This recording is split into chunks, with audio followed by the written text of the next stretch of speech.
Hello and welcome to the call. My name is Mike Lawton and I will be your moderator for today's session.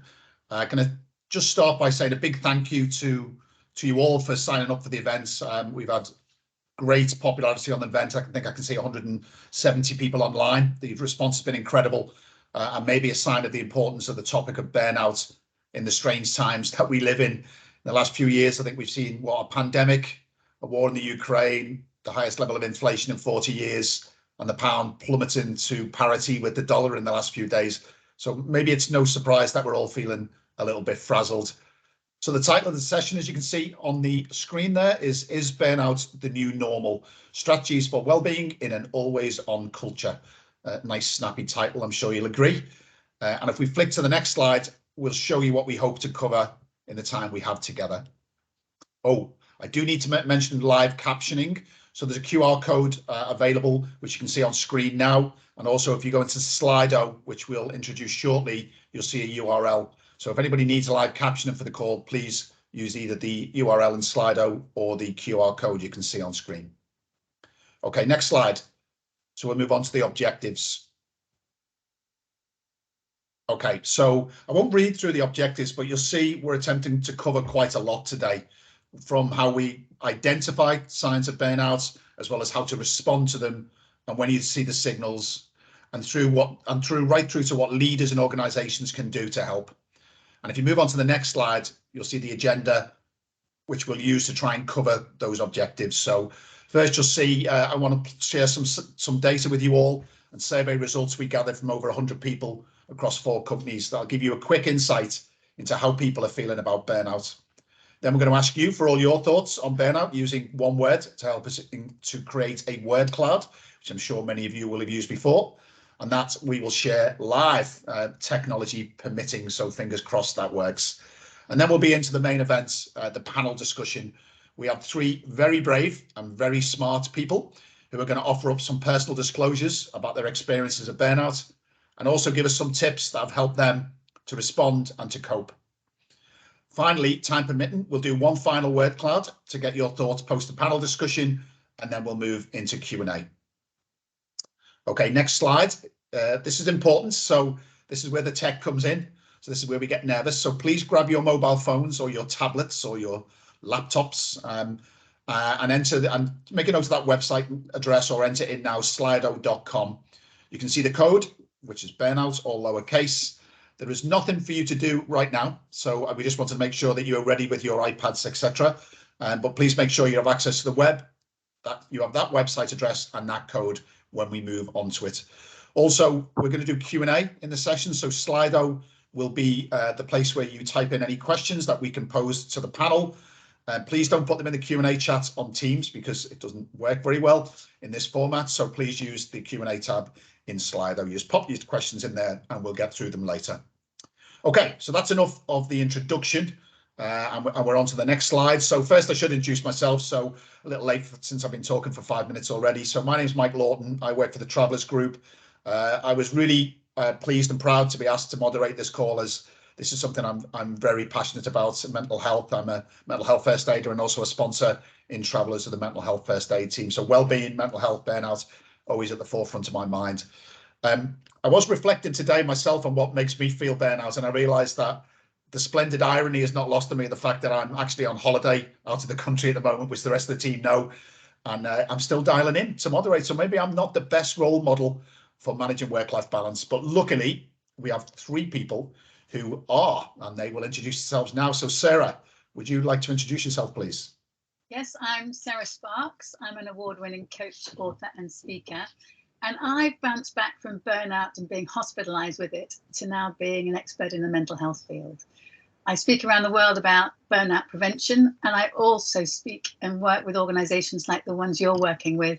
And I work with people one-to-one in groups and as a speaker to help people not burn out and help the people around them not burn out too. That's what I do. Thank you very much, Sarah. Emma, can I go to you next? Yes, hi, I'm Emma. I work for Gallagher. I work in internal communications. I have a big passion for mental health. It's personally impacted me and many people that I know as well. I also work on the mental health working group in Gallagher as well, spreading the word about mental health and how you advocate for better mental well-being. Great, thank you very much, Emma. And finally, but never least, Jola, can we go to you? Hi everyone, I'm Jola. I'm recently joined the industry just over a year ago on the WTW graduate scheme, risk and working graduate scheme. And I guess for me, I'm happy to speak on this because I completed my final year of uni in a completely virtual environment, and then kind of entered the insurance industry, kind of a virtual, kind of hybrid environment as well. So because of that, I have kind of experienced burnout also. So I guess to kind of offer a fresh, more kind of young perspective on burnout itself is I'm looking forward to today. Brilliant. Thank you very much, Jola. So if you three could just go back on mute for a moment while we go through the survey results. So before we hear a lot more from the panel, which we will, which is the main part of the session, we wanted to share the data you can now see on screen. So we had a survey. We asked 102 people. Sounds a little bit like Family Fortunes, but 2 extra people snuck in from 4 companies, some questions about burnout in the workplace. And we've selected some of the most interesting responses we wanted to share with you. So on the next slide, first thing that came back is that we are all a little bit too busy. So over 70% of the people surveyed felt there was more to do than they physically had time to do. And probably more worrying, only 14% on the left-hand side of that slide felt they had enough time to get done everything they needed to get done. I'd actually love to meet those 14 people, and maybe they could help the rest of us or the other 70% with their workloads. Next slide, please. So not surprisingly, given what you've seen on the previous slide, over half the people surveyed felt stressed or anxious by the volume of things they need to get done versus the time they had to do it. A third were neutral in the middle there, but less than 17% said they were not stressed or anxious by the number of things they had to do, which is kind of quite a worrying number. Okay, next slide, please. So this one we thought was a really interesting question when the group's seen it. So over 60% of the people surveyed check their work email as the first thing they do in the morning before they even go to work, which raises some interesting questions about whether, is it choice? Is it us? Do we decide to do these things? Or do we feel compelled to check email due to the amount that we've actually got to get done, given the responses in the first 2? So really some shocking stats in there. And maybe we'll hear a little bit more from the panel on that conundrum of choice versus being compelled as we go through the conversation later. So shocking stats, in my opinion, at least. Should we be worried? That's the question. Do organizations care about this? On the next few slides, we'll see there are actually some positive trends out there that will give us some hope. So if we go on to the next slide, we asked the same 102 people about whether they thought they had organizational support, and over 60% of them, I'm glad to say, who were surveyed believe they do have organizational support about the workloads they're dealing with. And maybe more telling that is only 12% of people, again on the number 1 and 2 on the left, felt that they are not supported. So the vast majority of people feel reasonably well supported. But remember, this survey was only 4 companies, and it's not nationwide. This is UK specific, so we can't draw too much into the data, but interesting trends nonetheless. Next slide. So another good symbol here, a signal I think here is over 70% of the people said that their organization is supportive when employees talk about well-being. I think this is really, really good news. 7 out of 10 people feel their organization is supportive of well-being. And I think if this survey was done 5 years ago, I'm not sure that many people would even recognize the word well-being, let alone feel as though they were supported within it. So some positive trends about organizations feel like they are, sitting up and starting to listen and take an active interest in the well-being of their employees.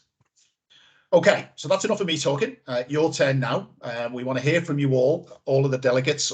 Actually, there's 356 on the call now, so there could be a lot of words in this. So we're going to go on to Slido. So if you grab your mobiles, grab your laptops, your tablets, and type in slido.com, you should come to a little web page which asks for a code.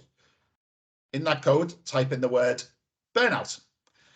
People are ahead of me here already. This is good. And then we want to know, what is the one word that makes you feel burnout?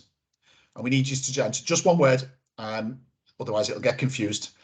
And let's give that a few seconds to start working through. So I'm sure many of you used Slido before, but not Slido, sorry, Word Cloud or Slido even. And what it actually does is it takes all the words, and the bigger words, as you can see in the middle there, we've got workload is the most popular word that's been put in. So it's been typed into Slido the most timed. So we'll let that build for a few seconds. So we're starting to see a bit of a trend here. So workload is right in the middle there. Now, is that because we talked about workload in our questions, or is that because workload is the thing? So I'm going to guess that workload is what gives most people burnout. So too much to do, I'm guessing, rather than too little. Overwhelmed is coming out. Deadlines is definitely coming out. Stress. Meetings, there's one that we can all talk about, eh? We don't have many of them, not in our place. Tired, emails, pressure. Okay, really interesting. There's lots on there. We will actually keep a copy of this as well, and we'll look back to it later. And work versus home versus family versus me. That's a really good one, and I'm sure that will come out in the panel later on. That's more than one word. Whoever typed it in, by the way, you cheated, but we're going to accept it because you put them really close together. Okay, right. I hope you found that interesting. We found that really useful. If not, there's nothing we can do about it now. We've done it. So let's move on to the main event, which is the panel discussion. And so we can take Slido off screen so we can see our lovely panel in glorious Technicolor. And we're going to start with Sarah. So an acclaimed author, an orator, an executive coach, Sarah Sparks. She says her friends call her Sparky, but she insists that I call her Sarah. I'm not going to read too much into that. But Sarah, can I start with you? And I'm going to ask you a question and then let you talk. So would you like to share a little of your personal story about your experience of burnout with the group, please? Yes, absolutely, Michael. So I'm going to go back in time to a time when I was 35 years old. I was working for Goldman Sachs and my career was on a roll. I'd just been promoted. I had a new job in an area I knew nothing about with a group of people I had never met before. And I'd also recently got married. And I was trying to be the best person I could possibly be for everybody in my world. And I had no concept or knowledge of the demands that I was putting myself under and the implications of that on my body. And I completely ignored the signs. And I ignored the signs for years. I'd been snatching at sleep 4 or 5 hours a night for years. At the final point, my breathing had become erratic. I was doing a lot of gulping like a goldfish because I couldn't get in enough oxygen into the system.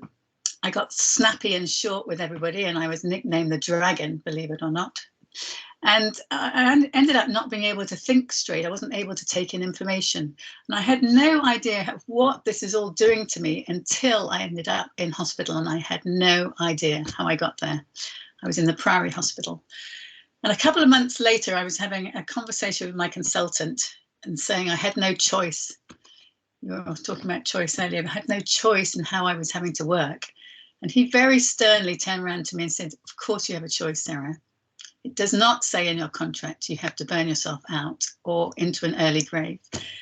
And that was a real wake-up call for me, because I really felt up until that point I didn't have a choice. But I really knew there and then that unless I put myself somewhere near the top of the priority pile, I was never, ever going to get well again. And I was never going to be able to hold down a high-powered career. So I did make a decision to put myself on the top of the priority pile. But the decisions are easy to make, aren't they? But actually carrying them through is actually much more difficult. And it certainly was tough. And my friends didn't like it. My family didn't like it. The people around me at work didn't like it, because I was a changed person, essentially. But I did persevere, and it was tough on many an occasion. But eventually my health improved and my confidence came back. And in that time, I decided actually I did want to help people get through this burnout thing that I had gone through, which is when I decided to retrain as a coach, write my book, which became an Amazon bestseller and won some awards recently. And I became a speaker, and that's what I do now. But it was a long haul. It was a long haul. So it sounds terrifying, actually. I was going to say fascinating, but terrifying. What have you learned in that time? What do you know now about what you went through, which you knew you could tell the younger Sarah when she was going through it, that would have really helped? You know what? I've learned so much, but one of the fundamental things that I really didn't get, that I really wish I had known about, was the implications of stress, and the fact that it's not stress that's the problem. It is the lack of recovery that's the problem. I didn't understand about the stress cycle, that we get these stress hormones in the system for good reasons, so we can fight, frighten, freeze, and get away from a scary bear who might be wanting to have us for breakfast. But if we're lucky enough to survive that episode, we find ourselves somewhere where we can relax, maybe hidden in a cave, get rid of those stress hormones and get the stress hormones down. Because the thing about these stress hormones, if they remain elevated, is the other systems shut down. Vital systems like our digestive system shuts down because you don't need it. Our reproductive system shuts down. Our immunity shuts down, and our higher cognitive function shuts down when we have high levels of stress. And I didn't know that. And these days, in this always on culture that we have, with all of this uncertainty going on in the world, we have stress after worry, after stress. And most of the time, most people are in a heightened state of stress all of the time, and they're making themselves sick, like I did. If only I had known that. Now I focus on recovery, just like an athlete. You know, athletes know how important it is to have recovery time. So that is the whole flip for me, that actually it's not stress, it's a problem, it's the lack of recovery. And what would you have done? What would you do differently then? You know, so is a strange way of thinking of that question is, if you hadn't gone through what you'd gone through, you wouldn't be an acclaimed author. You might still be at Goldman Sachs, but would you have done anything differently? Oh, well, I do so many things differently now as a consequence of A, what I've been through, and B, what I now know. You know, none of this is rocket science. We all know these things that we should do, but common sense isn't often common practice, is what I've discovered. So 4 things come to my mind, and I'm going to use the acronym STOP, S-T-O-P. Sleep. You know, I tried to get away with no sleep or little sleep. It doesn't work. We all know we need more sleep. We know we feel better. We can be more creative. We can problem solve. We feel much better about ourselves and other people when we have enough sleep. So sleep is always my number one. I protect it like a hawk these days. And I'm a great advocate of what Arianna Huffington says, like, sleep your way to the top. Just do it. Just sleep. Grab the sleep you can. So that would be the first thing. So many people I know are not taking breaks in terms of taking time out. They have a very, very busy schedule and they just keep going. They don't book their holidays. You know, time out is really, really important. I know, Mike, you're on holiday and I know you're dialing in, and it's great that you're here to facilitate. But I like to think that you're boundarying this time so that actually when you put your phone down or computer down at the end of the day, you can go off to have that beer or that gin or whatever it is. Or both. But time out is really important for us to get perspective, and if we really want to be our best, we have to rest. I mean, that's fundamentally important. So that would be the T. The O, you know, oxygenate is the O, or otherwise known as breathe. So many of us are hyperventilating and we're not being able to access our higher cognitive function when we're doing that. And if we want to trick our bodies into reducing our stress hormones, the quickest way you can do it is to slow your breathing down. I advocate box breathing, which is a very simple exercise of breathing in for 4, holding it for 4, out for 4, pause for 4. And this is used by the Army SEALs in the US when they need to calm their nerves. And it's a really effective way. Have we got time to do a couple of rounds now, do you think, Mike? Always time. Let's do it. Okay, I'm not going to be able to do it and speak it, so I'm going to ask the audience to participate. So I'd like you to just to breathe in for 4. 1, 2, 3, 4. Hold. 2, 3, 4. Out. 2, 3, 4. pause, 2, 3, 4. In, 2, 3, 4. Hold, 2, 3, 4.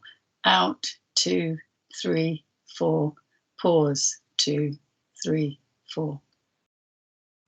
Now notice what's different now.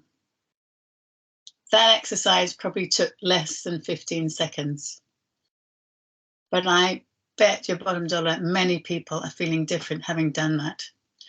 And you know, the fantastic thing about this particular strategy or technique is that no one else needs to do. No, you can do it at any time, any moment, and no one needs to know what you're up to.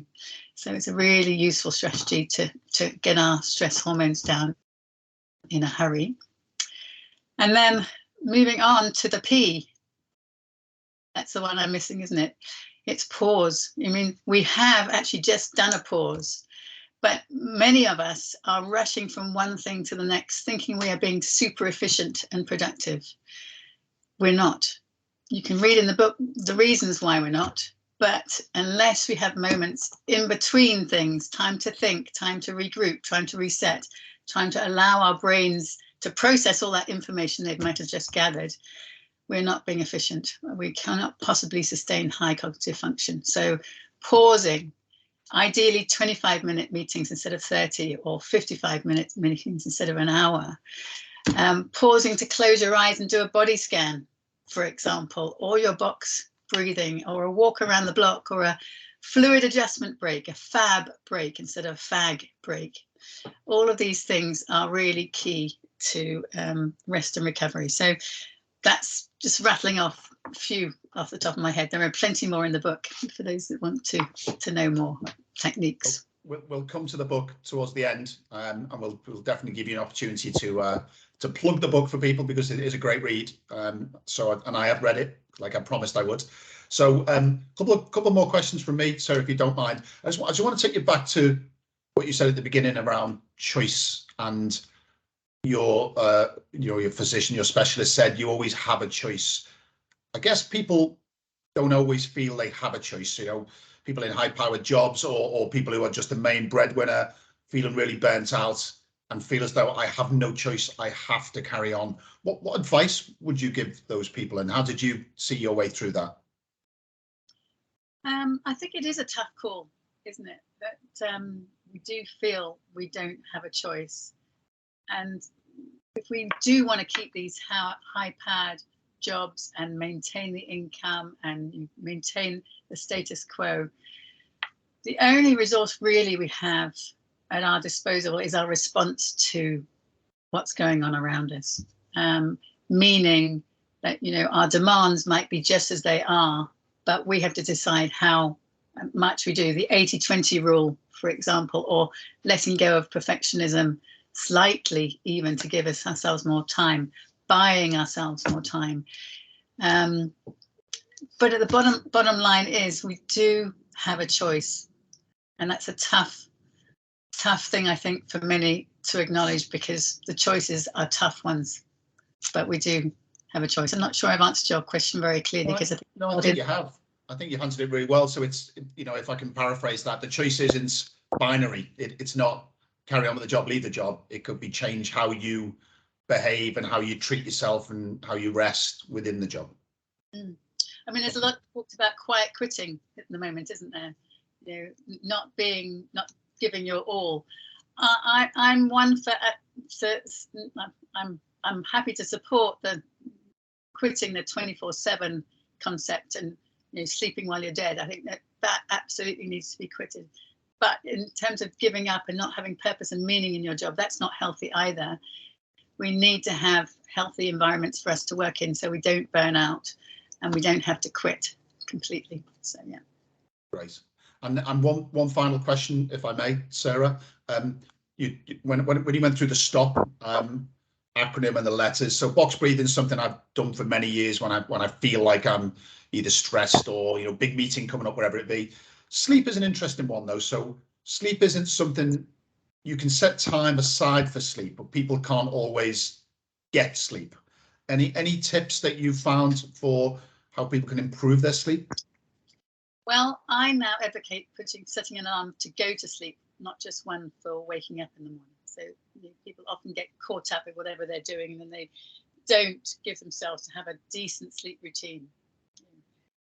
The winding down aspects of getting to sleep well, it really is. You can get to sleep so much better if there's a temperature difference, which is why having a bath and cooling down helps you get to sleep. For example, having a cool bedroom rather than a hot bedroom, having blackout blinds, things like that all help you get. But having a sleep routine and having some rhythm in that, going to sleep at the same time every night, getting up at the same sort of time, helps the circadian rhythm getting into sync. I know what it's like when you can't have sleep. It's terrible. And if you really are struggling to get to sleep and stay asleep, then go and seek some professional advice. Absolutely. There was one other thing I wanted to share. It slipped my mind, but it'll come back when it needs to. Sorry about that. No problem. Okay, thank you, Sarah. Now we should. I know you've got a few copies of your book that you'd like to give people the opportunity to give, so I'll let you do that now. Yeah. So my book has recently won the Wellbeing and Wellness Award for the Business Book of the Year, which is very exciting. I'd very much like to give 5 copies away. So for the first 5 people who can get their email addresses into the Slido chat, then I will send you a copy of the book. Yes, so that's my gift. Brilliant, great, thank you very much. Okay, I think we're going to move on. So Sarah, thank you very much. I'm sure we might hear more from you in the Q&A later on. So Emma, I am moving on to you, if that's okay. So if you can come off mute, and I'm going to ask you similar types of questions, Emma. So first, welcome to the call and welcome to the panel. Would you like to share with the audience your personal experience with burnout? Yeah, well, my personal experience is kind of very much based around COVID and working during that time, which I'm so sure that's something many people can relate to. I'm a mum of 2 young boys, one's 5, one's 8, and the eldest, he'd gone through quite a rough time. Both my kids are quite severely asthmatic and been in and out of hospital quite a lot. And then combine that with me working very long hours and my husband also working very long hours. It's just a recipe for disaster if you don't look after yourselves. So because my son had been in and out of hospital a lot, when it came to COVID and lockdown, he had to be in stay at home for the entire time, shielding. So our burnout kind of started around that, really, because not only was I still going into the office and working quite heavily in quite a demanding role, not this one, it's a previous role I was in. I was then also having to come back home and also help my son through his lessons as well. And what struck me was that I could see my little boy also suffering signs of burnout as well. This little happy boy who is, COVID has impacted a lot of children in many ways, but I really feel for those who've had to stay in. And I think the effects of that will be felt for a very long time. So, but I saw burnout in him because he was on screens for most of the day, trying to keep up with his learning, and especially when a lot of his friends were then allowed out again, he wasn't, because it was very new. And of course we still took him on walks, but it was still very much quite a very unsure time. So he was on screens a lot. I was on screens a lot, coming home and running events and speaker series and events online during the evenings. And my son was also then on screens. So as a family, as a unit, we were just on screens all the time. And we never got there was never any let up from the relentlessness of being online and always on. We all started to feel like my son did. I saw he was starting to become, he wasn't himself. He was very, very withdrawn, but also quick to anger, which he's a very happy little boy. A lot of children, they tend to just, could be up and down. Most children are, that's just who they are, and they can't regulate their emotions as well. And we have to try and guide them through that. But, we really did notice it in him, and, struggling to sleep and worrying about work, and that, I was starting to worry he was emulating my own concerns, because I was always working, and then it came to a point where I was so ill from that. I started to suffer quite a lot of physical symptoms related to stress and burnout, and also quite severe depression as well, to the point where I didn't think I could cope anymore. And it got to a very awful place, a part where you probably didn't want to be here, because it was just too much to deal with. Since then, that was just a point to me where I woke up the next day and I thought, luckily, woke up the next day and said, no, absolutely not. This is ridiculous. This is essentially overworking too much, not looking after ourselves, not eating well, not sleeping enough. Everything you said, Sarah, you know, all those things which are so important, we had stripped those away and put our focus on online learning, working all the hours that we could to keep them, you know, just to, because I think as a society we often put such an importance on how many hours we put in at work, whether that's working from home, working from the office, or going out about, you know, there's so much emphasis on that sometimes you just need to step back and go, it's okay just to step back and have that time for yourself as well. So luckily we're all very much in a different place, still very much a work in progress. I'd be lying to say, you know, we've got it completely figured out. Like many people, we're still figuring out, but it's a miles better place than we were. And I think it's speaking to other people who are in a similar position, it's actually worryingly very common.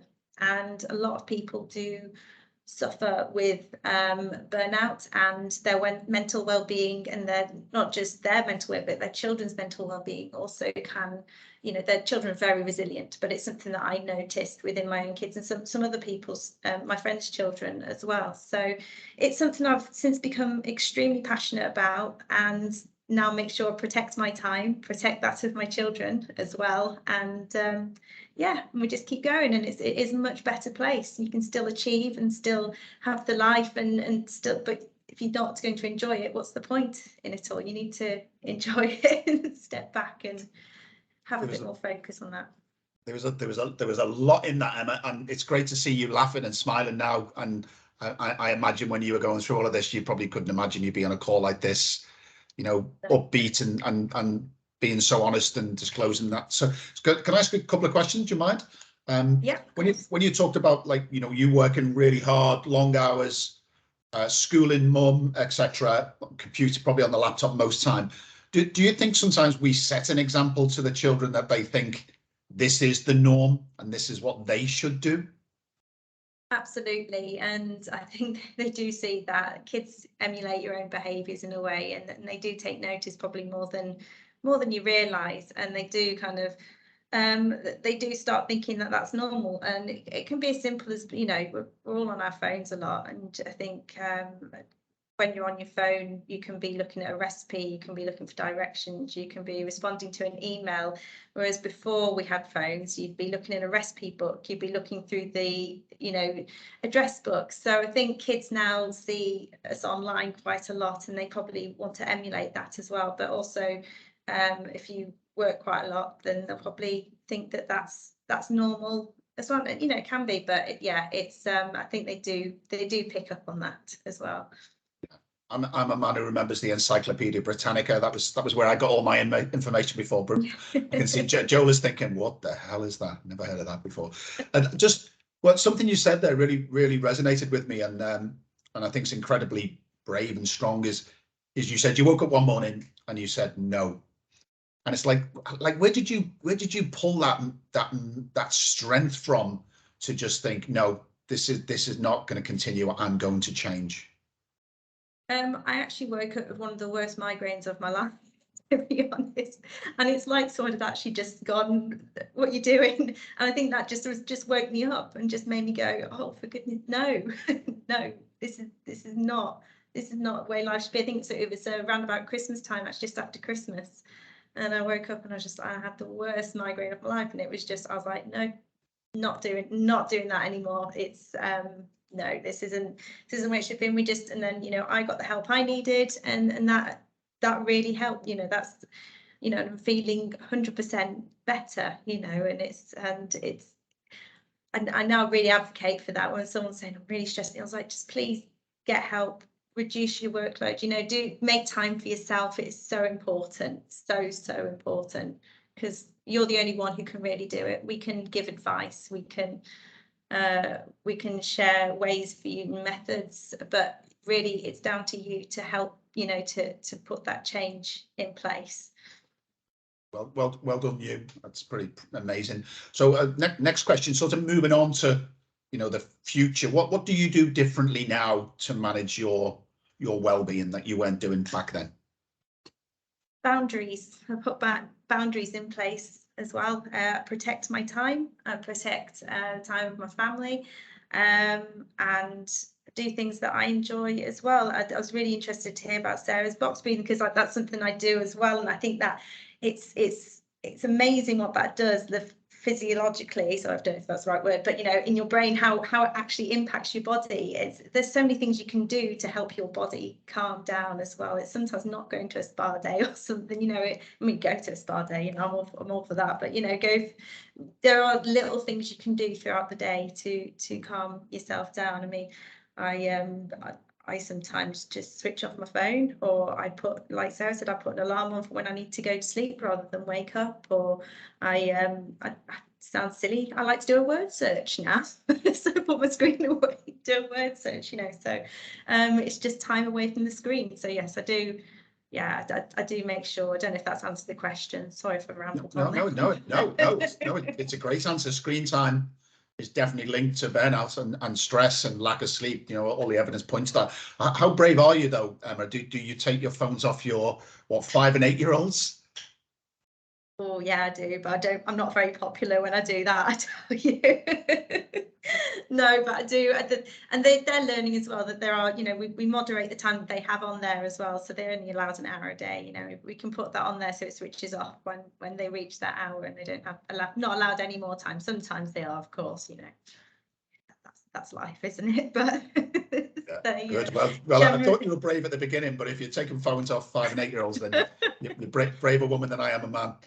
Last question from me, if you don't mind, is let's think about organisations. We've seen something on the survey before about organisations supporting wellbeing. What do you think organisations can do to continue this journey to support individuals?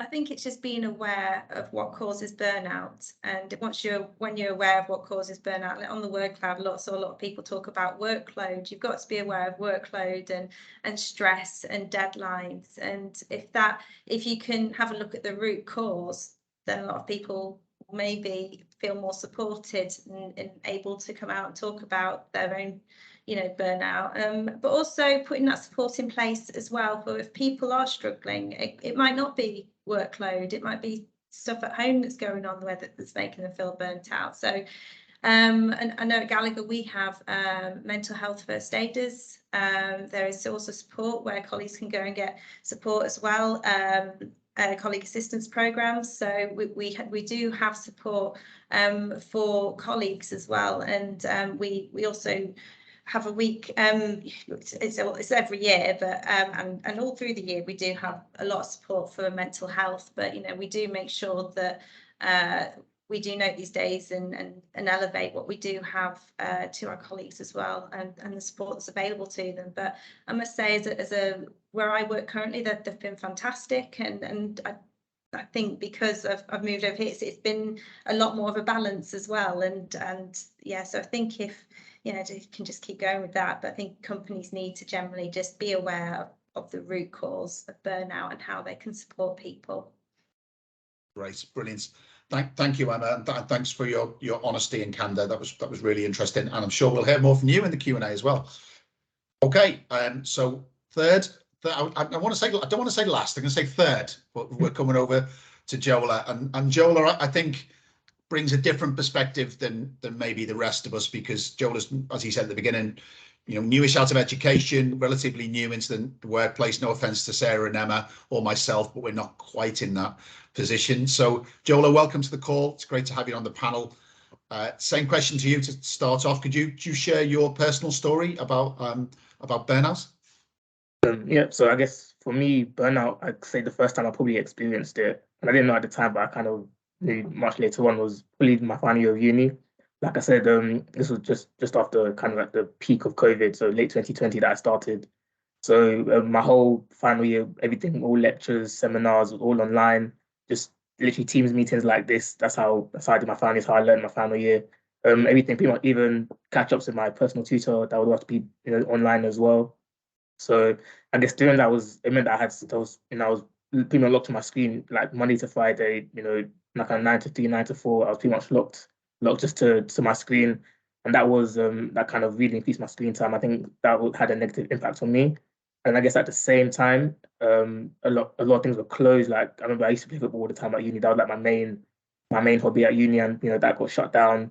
So and then the gyms got shut down kind of throughout the 3D year as well. So I guess I didn't really have much to do outside of kind of being on my screen. So that kind of had a negative impact on me. And then I guess at the same time, because it was final year, I was applying for graduate schemes, applying for jobs as well at the same time. So I'd kind of get into a routine where in the morning to maybe afternoon, late afternoon, I'm in front of my screen, I'm learning. Then I log off maybe on my last seminar of the day, and then I try and work out 4 or 5 applications. Maybe it's an application, or it's an online test, or it's a video interview. And these application processes, they're quite lengthy as well. They're quite repetitive as well. So then that's this routine that kind of got, it was kind of almost like a bit of a cycle, and when it kind of compounded, it got quite a lot, I'd say, during my final year. And I guess also combining this with, because when you do so many applications, you're going to get a lot of rejections as well. So kind of combining that, I'm online, getting rejections. I think that's when the burnout started to creep in, and I think I realized that when I was kind of you get really demotivated as well. That happened to me, I'd say, throughout my year, and I guess doing my assignments, doing my dissertation as well, it was really hard for me to kind of get in the flow of it, and it meant that I did a lot of it quite last minute in my final year. And yeah, it was just hard to motivate myself to really get started, to really kind of push myself in my final year. And it meant that I mailed it in. Even with applications as well, I mailed a lot of it in as well, kind of because there were just so many, and I was getting rejections. So it was just hard for me to really like push myself. And I guess that's was my first experience with burnout, kind of at uni. I guess once I kind of finished my last assignment, got this graduate scheme offer, it kind of did die down because it was kind of a pressure lifted off my back. But then I'd say I kind of did experience it again when I did start at WTW, because I guess when you are new to an industry, or this is my first ever professional job. So for me, it was like I was so eager to dive in and kind of wanting to impress as well. And there's so much to learn as well. So I guess because of this, I really didn't. I wanted to kind of do meaningful work straight away. I wanted to kind of like walk before I could crawl, or like jog before I could walk, or whatever. So this kind of meant that I almost overdid it a bit. Like I remember the graduate scheme, they told us, or the program managers, they told us at the very start, don't like download Outlook on your phone, don't download Teams on your phone, because you'll probably be glued to it. And I completely disregarded that advice. So then from the very start, I had Teams on my phone, I had Outlook on my phone, and I'd see the emails coming through. Even after I'd log off, I'd see the emails coming through. And at the start, I was replying to them, like maybe I'd reply to them at like 7, 8 p.m. even I shouldn't. And then even when I stopped doing that, I still had the notifications on. So maybe I'd see it and I see the email. So even though I'm not actively replying to it, or actively like doing the work around it, I was still not fully switching off, because I'm still thinking about it, and I'm thinking about, oh, how am I going to tackle that tomorrow? How am I going to work about that tomorrow? So it meant that I never really switched off. And I guess another thing that kind of also contributed to the build of burnout I felt in my first year at WTW was I wanted to do, like, you want to do every task perfectly. And this kind of made me kind of hold off on certain tasks, or made me procrastinate a lot of tasks as well. Even the simplest tasks, I'd overthink it, overcomplicate it, because I want it to be perfect. I want to present it perfectly. And I guess then once you're holding off on tasks, then the tasks start building up. And then it's like, oh, now you get more anxious because the task that you should have done maybe by this date, or it's gone over, and I still haven't done it because I want it to be perfect. And then you kind of get into a bit of a vicious cycle there, where even the simplest task, you're taking too much time. And yeah, I guess, and I'm over deliberating about it. So I guess that kind of did kind of contribute to me kind of feeling a bit stressed. I say my sleep wise, I definitely took a real toll on me as well, both at uni and in my first year at WTW as well. Yeah, I was gonna ask you actually, as you were describing that, particularly in your university days, did you have any like physical symptoms that you look back on now and think, yeah, that I was really burnt out at that point? Yeah, I think I got ill quite a lot. And I guess at the time you probably think, oh, maybe it's just COVID or it's a flu going around or whatever.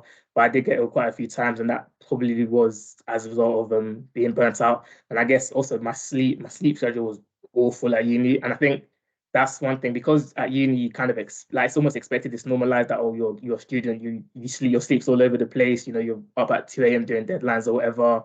You wake up at last minute for your lectures or whatever. So I wouldn't like even when my sleep was bad, I didn't think, oh, it's because I'm being burnt out. I just thought like that was kind of part and parcel of the uni lifestyle. So it was one of the things that looking back, like, yeah, that was probably me being burnt out. But at the time it was like this is how it's supposed to be as a uni student anyway.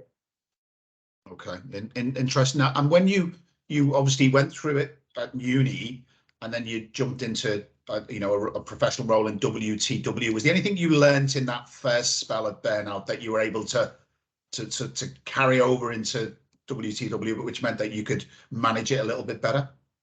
Yeah, definitely. I mean, right now I've literally just moved into a new team because I've just started the second year of the graduate scheme at WTW. And I say like the main thing I probably learned is that kind of managing my expectations, like about my job, about like what's expected of a graduate.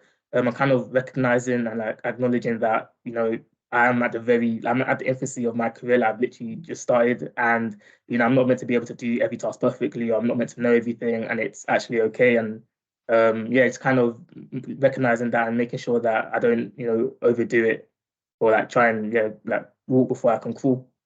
Yeah. Okay. That makes sense. And I suppose that the last question, which is the same question I've asked to everyone, is what would you have done differently? You look back at, I was going to say young Jola, but you're still young Jola. So even younger Jola, what would you have said to yourself or done differently now as you've learned about how you behave? I would say, yeah, I guess pretty much similar to Sarah and Emma, just really take time to recover. That's one thing I didn't do. Just, yeah, recover. I guess for me at the time, don't also find other ways to kind of like don't just stop. Like for example, at uni, as soon as everything shut down, I stopped. I used to go to the gym, I stopped doing that. I used to do football, I stopped doing that, and I literally didn't even try and find alternatives. But if I'd like, okay, start maybe going for runs or jogs or maybe just going for walks, like I didn't I wasn't open to that. I just thought, okay, well, it's shut down, so maybe I'll be on my phone instead.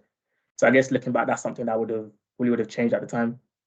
Yeah. Okay. And yeah, I understand that. Everything you read says exercise is hugely important to managing mental health. And Sarah, that wasn't in your stop, or is that part of time out?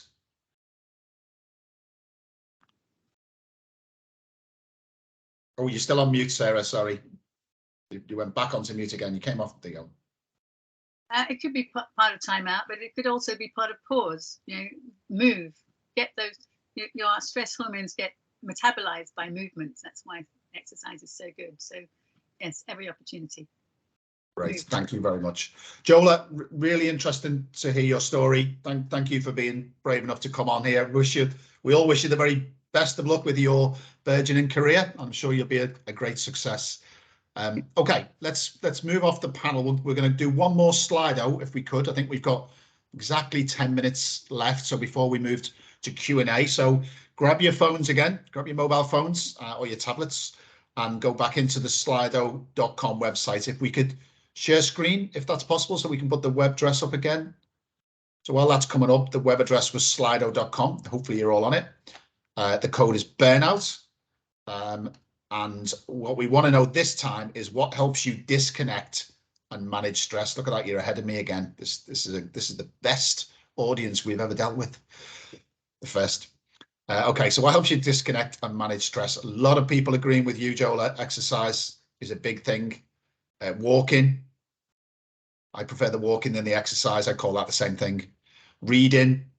Absolutely agree with that. Meditation. Walking the dog. Running, sleep, friends, hobbies, gym. A lot of things you said in your piece as well there, Jola. You think you said gym, you missed the gym, exercise, getting out and about. Family, that's a good one. Nature, wine. So I'm guessing that was, I think that was Sarah Cornwell who typed that one in. That's exactly what I'll be doing in around about 10 minutes time as well, by the way. Gardening now. I've become an avid gardener since the pandemic. So some great answers there. You know, a lot of that is about taking your mind off work. I don't think I can see one there which says work a little bit harder, get through the emails. So I think this is these are the right things that people are going towards. Sleep, as Sarah said, massively important. And nobody's put mobile phones on there really, other than podcasts. So people are also thinking about getting some time away from the laptop and the phones for a while. Okay, great. We're now going to thank you very much for doing that. Really appreciate people taking time to type those in.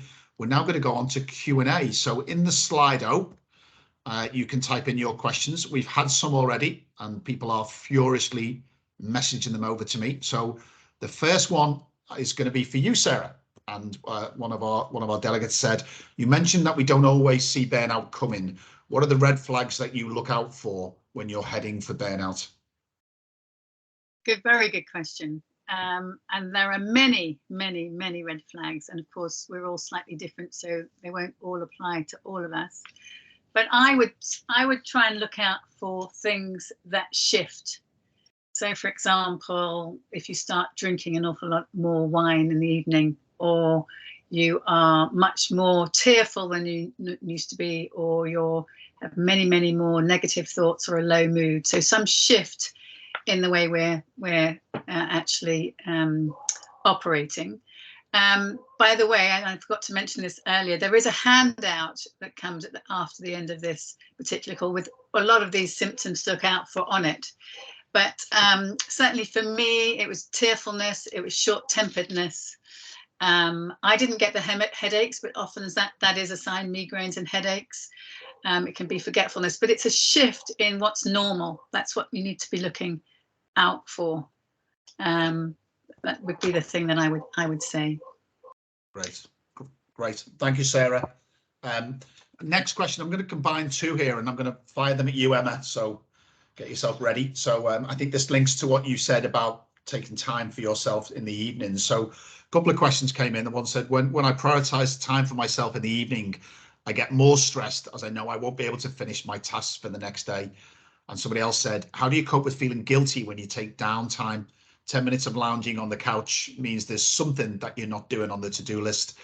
So what would your advice to our people be for that? Oh, that's a very familiar feeling, isn't it? You know, when we all sit down at the end of the day, you just want to put the TV on and put your feet up, but then there's always something nagging in the back of your brain, isn't there, telling you to relax. I think give yourself permission. You know, whatever is on your to-do list, it can wait. Your well-being can't. Just relax. No one's going. Is the world going to end because you haven't answered that email? No, it's not. It can wait until you have reset, until you have relaxed, and you'll perform those tasks so much better because you have taken the time. And you know, the guilt as well. Yeah, I think we all can feel guilty sometimes for taking that time to yourself. It almost feels, self-care almost feels indulgent, doesn't it? I think a lot of people feel like it's too indulgent to look after yourself, but it's not. It's necessary.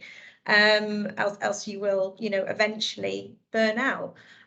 So dealing with that guilt, it's just remember that there's only one of you. You need to look after yourself first. You know, there's that phrase, put your oxygen mask on first. You need to look after yourself. It's so important. And as for the guilt, just I'm going to say try not to worry about it, but that's ridiculous because of course you do. But just try and temper that with, you need this. This is your time. You need to just switch off. You need to pause. You need to reflect, and you need to just recover as well. That's so important.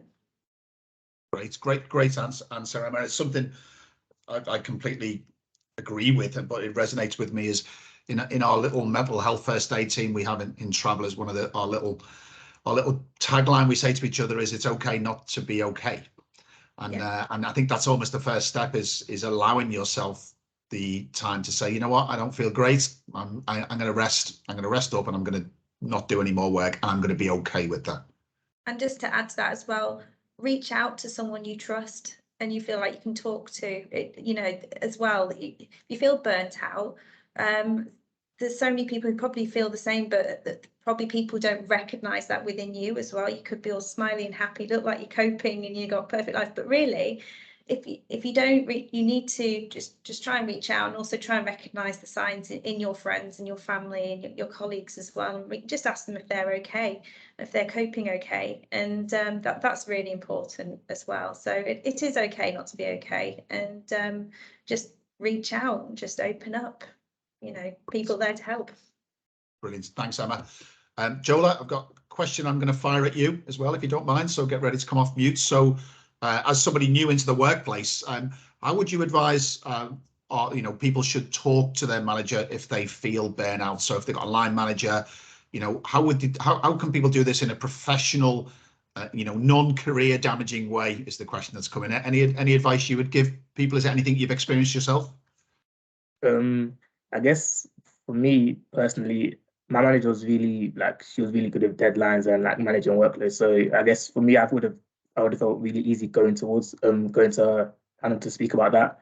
I guess for anyone who's kind of thinking about how to go about it, I think, like I said, I think it's quite common up. Everyone knows about burnout is quite a common thing. Everyone knows about it, and everyone kind of the importance of mental health is really stressed amongst in all companies now as well. So I feel I think if you go into your manager or scheduling time to talk about it, I don't think it's something that would damage your career or something that would be frowned upon. And I think as graduates, or people new to the career, I don't think people we sometimes overestimate how much is expected of us. I feel if you did speak to your manager and kind of wanted to set a boundary about, this is a bit too much for me to take on right now, I think it'd be quite fine. So kind of just being brave enough to just take that step. Great, brilliant. Thanks, Jola. We've got 3 minutes left, so I think I've got time for one more question before I wrap up and say thank you to our brilliant panel. And Sarah, I'm going to let you have the last word on this one. There's loads of questions, by the way. We just can't get to them all. I apologise, but this one feels really, really painful for somebody. They said, sometimes I get so overwhelmed, I just do nothing because I don't know where to start. Well, whoever's been brave enough to share that, let them know that I have been that place too. It is sometimes really overwhelming, and you just don't know where to start. There's lots of different strategies, and it kind of depends, doesn't it, what's going to work best. But Emma's comment about reaching out to somebody and actually talking things out loud with somebody and saying, help me make a decision about where I start, could be one thing. Sleeping on it could be another thing. It's so dependent on the context, doesn't it? And what's causing it, the overwhelm. But be really kind to yourself, because that's the first point, acknowledging that actually it is overwhelming and you don't know where to start.